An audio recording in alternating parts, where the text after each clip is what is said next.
All India उलेमा board के अलावा मराठी मुस्लिम सेवा संघ नाम के संगठन ने भी महाविकास अघाड़ी के समर्थन का ऐलान किया। मुस्लिम संगठन मराठी मुस्लिम सेवा संघ ने मुसलमानों से महाविकास अघाड़ी को समर्थन देने की अपील की और पैम्पलेट्स बांटे हैं। इस पैम्पलेट में बीजेपी को मुस्लिम विरोधी बताकर महाविकास अघाड़ी को वोट देने की गुजारिश की गई है।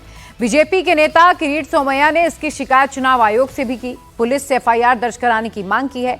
बीजेपी का आरोप है कि मराठी मुस्लिम सेवा संघ जैसे करीब 400 एनजीओ महाराष्ट्र में एक्टिव हैं, जो धार्मिक भावनाएं भड़काकर चुनावों को प्रभावित करने की कोशिश कर रहे हैं और ऐसे में इन एनजीओ को विदेशों से आए फंड की जांच कराने की मांग की गई है।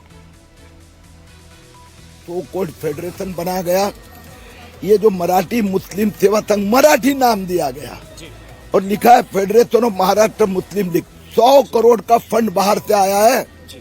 अलग अलग मुस्लिम बस्तियों में सभाएं लेना, महिलाओं के सम्मेलन लेना, बुरखा, और वहां पर भाषण क्या किए जाते हैं। ये देखो, ये पैम्पलेट है। मैं भाषण बताता हूँ उनका, जो अध्यक्ष फकीर मोहम्मद का भाषण। मुस्लिम महिलाओं के बलात्कार होते हैं, मुस्लिम लड़कियों के हिजाब खींचे जाते हैं, मुस्लिम नौजवानों का लिंचिंग किया जाता है, मस्जिद तोड़ी जाती है।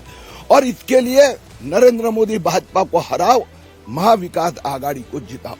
तो एक और लैंड जिहाद, एक जगह लव जिहाद और अब वोट जिहाद। ये तो इन्होंने तय किया है। मुस्लिमों में 100% मतदान और 100% महाविकास आघाड़ी करके भाजपा मोदी को हराए। किरीट सोमैया ने मराठी मुस्लिम सेवा संघ नाम के संगठन पर वोट जिहाद का आरोप लगाया तो संगठन के अध्यक्ष फकीर मोहम्मद ठाकुर ने कहा कि उन्होंने महाविकास अघाड़ी को वोट देने की अपील की है, इसमें कुछ भी गलत नहीं है। वहीं वोट जिहाद के खिलाफ जहां बीजेपी ने चुनाव आयोग से शिकायत की है, तो वहीं समाजवादी पार्टी के नेता अबू आजमी ने वोट जिहाद को सही ठहरा दिया।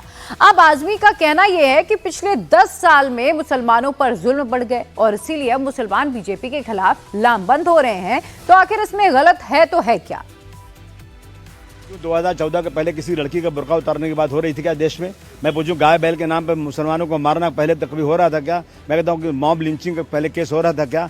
गरीब मुसलमानों को अकेले पकड़ के, दाढ़ी पकड़ के उनको कहना नऊज बिल्लाह, अफसोस होता कि अल्लाह को गाली दो, तुम अपने अल्लाह को गाली दो, तुम जय श्री राम बोलो, पेड़ में बांध कर लटका कर मारना पहले हो रहा था क्या? ये सारी चीज़ें हो रही हैं। इसलिए मैं समझता हूँ कि उलमाओं को नहीं बल्कि सारे देश के जितने लोग डॉक्टर भीमराव अम्बेडकर के कानून को मानते हैं, जितने डॉक्टर भीमराव अम्बेडकर के अनुयायी हैं, वो सब के सब इनके खिलाफ काम करने वाले हैं। ये समझ लें, ये इस तरह से बुद्धू किसी को बना नहीं सकते। MEA is not Muslim league.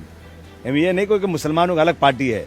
MEA में इसी देश के लोग जो हैं, कांग्रेस है, शरद पवार साहब हैं, उद्धव जी हैं, ये इसी देश के लोग हैं जो भारतवर्ष के रहने वाले हैं, उनको सपोर्ट दिया जा रहा है। कोई हम लोग के मुसलमानों की पार्टी नहीं मुसलमान बना रहा है। जिन लोगों ने जुल्म जाति किया वो हमसे वोट की उम्मीद कैसे कर सकते हैं? इनका कलेजा क्यों फट रहा है? वोट जिहाद, जिहाद नाम को किस तरह यूज़ करोगे आप? पैन जिहाद, लव जिहाद, वोट जिहाद, लैंड जिहाद, नॉनसेंस, ये सब चीज़ें करके मैं समझता हूँ कि प्राइम मिनिस्टर जैसा आदमी, होम मिनिस्टर जैसे आदमी जो देश की कुर्सी पर बैठे हुए हैं, वो इस तरह की ओछी बातें करेंगे। मैं समझता हूँ कि ये बिल्कुल उनको गवारा नहीं होता है।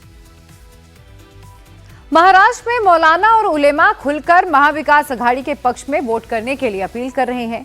बीजेपी का आरोप है कि महाविकास अघाड़ी वोटों का ध्रुवीकरण करने में जुटी है और ऐसे में बीजेपी के आरोपों पर हिमाचल के मुख्यमंत्री सुखविंदर सिंह सुक्खू ने जवाब दिया। सीएम सुक्खू ने कहा कि लोकतंत्र में सभी को अपनी बात रखने का पूरा अधिकार है। बीजेपी की तरफ से जो उनका कहा जा रहा है कि वो हिंदू मतों को एकजुट करने का प्रयास कर रहे, क्योंकि लोकसभा चुनाव में उन्हें महाराष्ट्र में बहुत बड़ा झटका लगा था, क्योंकि दलित और मुस्लिम समाज ने बड़े पैमाने पर महाविकास आघाड़ी के लिए वोट किया था। जब राजनीतिक चुनावी दृष्टि से हम जाते तो कई प्रकार के क्षेत्रीय, जातीय, धार्मिक बातें होती है, लेकिन जनता ने तय करना है। अगर जनता तय करेगी कि इस सरकार को, चुनी हुई सरकार को क्यों तोड़ा गया, क्यों उद्धव ठाकरे जी की सरकार को तोड़ा गया, ये तो जनता ने तय करना है।